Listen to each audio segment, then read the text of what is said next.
Aku pernah terjebak hutang. Bukan karena hidup mewah, tapi karena merasa semua bisa dibayar nanti. Awalnya, kartu kredit dan pay later terasa membantu. Setiap ada kebutuhan, tinggal pakai. Setiap ada keinginan, tinggal gesek atau klik. Aku kerja, tapi pikiranku penuh. Aku tidur, tapi kepalaku sibuk ngitung tagihan. Di titik itu, aku sadar, kalau aku nggak berubah, hidupku akan terus begini. Di video kali ini, aku mau cerita perjalanan finansialku, dari hidup dikejar kartu kredit dan pay later, sampai akhirnya aku belajar cukup dan hidup jadi lebih tenang. 1. Awal mula aku terjebak kartu kredit dan pay later. Awalnya, aku sama sekali nggak merasa sedang membuat kesalahan besar. Punya kartu kredit dan pay later terasa wajar, bahkan seperti solusi hidup modern. Aku nggak mulai karena ingin hidup mewah, tapi karena merasa itu membantu. Kalau ada kebutuhan, tinggal pakai. Kalau lagi pengen sesuatu, tinggal bayar nanti. Di awal, semuanya terasa aman. Tagihannya kecil, cicilannya ringan. Aku masih bisa bayar tanpa stres. Masalahnya, aku mulai terbiasa dengan kemudahan itu. Aku jarang mikir panjang sebelum beli sesuatu. Bukan karena aku butuh, tapi karena aku tahu aku bisa bayar nanti. Pelan-pelan, cicilan bertambah. Bukan cuma satu sumber. Ada kartu kredit, ada pay later. Dan aku mulai menilai barang bukan dari perlu atau tidak, tapi dari cicilannya berapa.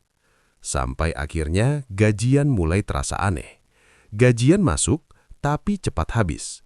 Bukan karena aku boros hari itu, tapi karena aku sedang membayar keputusan-keputusan masa lalu. Aku mulai hidup dari gajian ke gajian. Bayar minimum, tarik nafas sebentar, lalu mengulang lagi. Dan yang paling terasa, aku mulai kehilangan ketenangan. Buka aplikasi perbankan jadi bikin deg-degan. Lihat notifikasi tagihan bikin dada sesak. Di titik itu, aku belum sepenuhnya sadar kalau aku terjebak. Aku cuma ngerasa capek, gelisah, dan hidupku terasa berat tanpa tahu penyebab pastinya. 2. Titik sadar dan tekanan mental. Titik sadar itu datang bukan karena satu kejadian besar, tapi karena tekanan kecil yang terus menumpuk. Setiap gajian, aku berharap bisa sedikit bernafas, tapi yang terjadi justru sebaliknya. Uang masuk, lalu langsung terbagi untuk tagihan. Dan setelah itu, yang tersisa cuma rasa cemas. Aku mulai sering kepikiran uang, bahkan di jam-jam yang seharusnya aku istirahat. Tidur nggak nyenyak, bangun pagi dengan perasaan berat. Ada momen di mana aku duduk diam, lihat daftar cicilan, dan bertanya ke diri sendiri, kenapa hidupku jadi begini? Aku merasa terjebak, bukan cuma secara finansial, tapi juga secara mental. Buka aplikasi Pay Later bikin deg-degan. Notifikasi bank terasa seperti peringatan. Dan setiap akhir bulan, kepalaku penuh sama pertanyaan yang sama. Bayar yang mana dulu? Di titik itu, aku mulai menyalahkan diri sendiri. Aku merasa gagal mengatur uang, merasa kurang disiplin, merasa tertinggal dibanding orang lain. Tekanan ini pelan-pelan mempengaruhi hidupku. Aku jadi mudah lelah, mudah cemas, dan sering merasa nggak menikmati hasil kerjaku sendiri. Dan disitulah aku sadar, masalah ini nggak bisa aku anggap sepele lagi. Bukan cuma soal uang, tapi soal ketenangan hidupku. Aku sadar kalau aku terus menjalani pola yang sama, tekanan ini akan terus ikut kemanapun aku pergi. Di titik itulah, aku mulai mencari jalan keluar.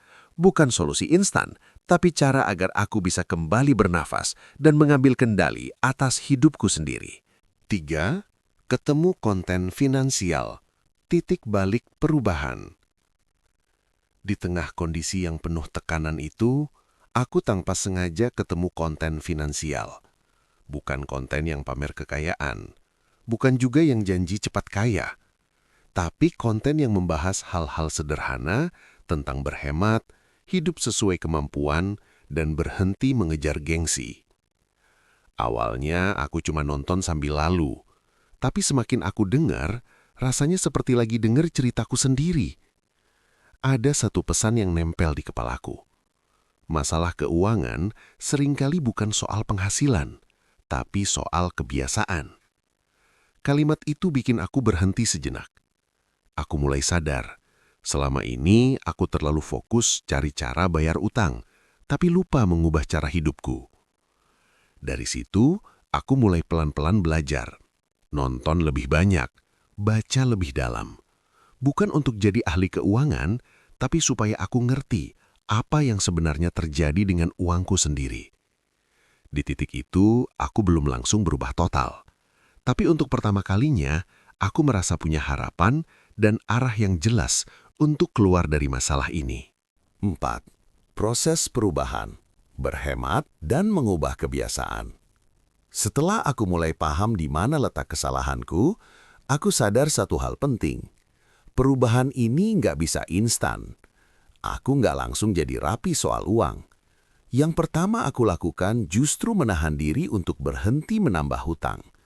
Kedengarannya sederhana, tapi ini bagian tersulit.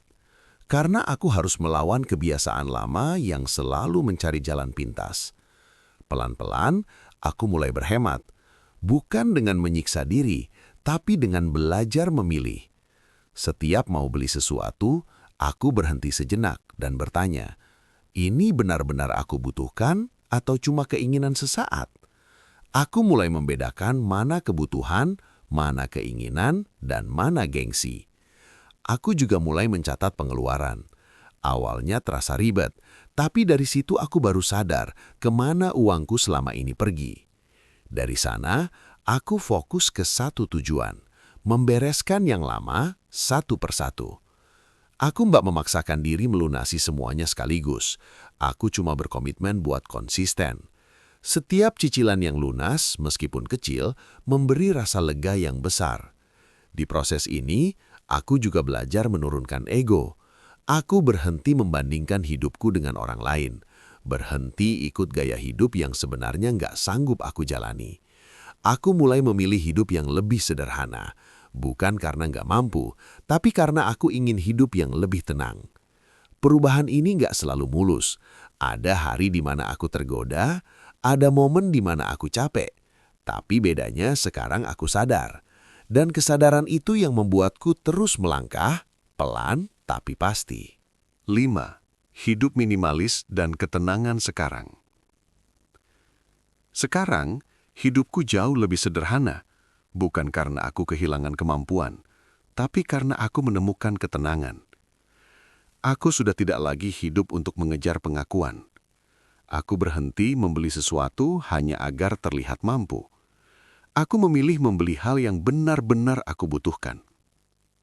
Hidup minimalis mengajarkanku satu hal penting, bahwa cukup itu bukan kekurangan, tapi bentuk kendali. Sekarang, aku tahu kemana uangku pergi. Aku tidak lagi takut buka aplikasi perbankan. Aku tidak lagi deg-degan setiap akhir bulan. Tidurku lebih nyenyak, pikiranku lebih ringan. Dan aku bisa menikmati hasil kerjaku sendiri tanpa rasa bersalah. Aku tidak bilang hidupku sekarang sempurna, tapi aku bisa bilang hidupku lebih jujur. Jujur pada kemampuanku, jujur pada kebutuhanku. Perjalanan ini mengajarkanku bahwa kebebasan finansial bukan selalu soal angka besar, tapi tentang rasa aman dan tenang yang kita rasakan setiap hari. Kalau kamu sampai di bagian ini, mungkin ada potongan ceritaku yang terasa dekat dengan hidupmu sekarang. Aku berbagi bukan karena aku paling benar, tapi karena aku pernah ada di fase yang rasanya berat dan bikin lelah. Kalau cerita ini bermanfaat buat kamu, kamu boleh tekan like sebagai tanda kalau kamu relate. Kalau kamu nggak mau sendirian di perjalanan ini, kamu juga bisa subscribe, biar kita bisa belajar pelan-pelan bareng di sini. Dan kalau kamu punya cerita serupa, atau lagi berjuang juga, boleh tulis di kolom komentar. Siapa tahu, ceritamu bisa jadi penguat buat orang lain juga. Terima kasih sudah meluangkan waktu untuk mendengarkan ceritaku. Sampai jumpa di video selanjutnya.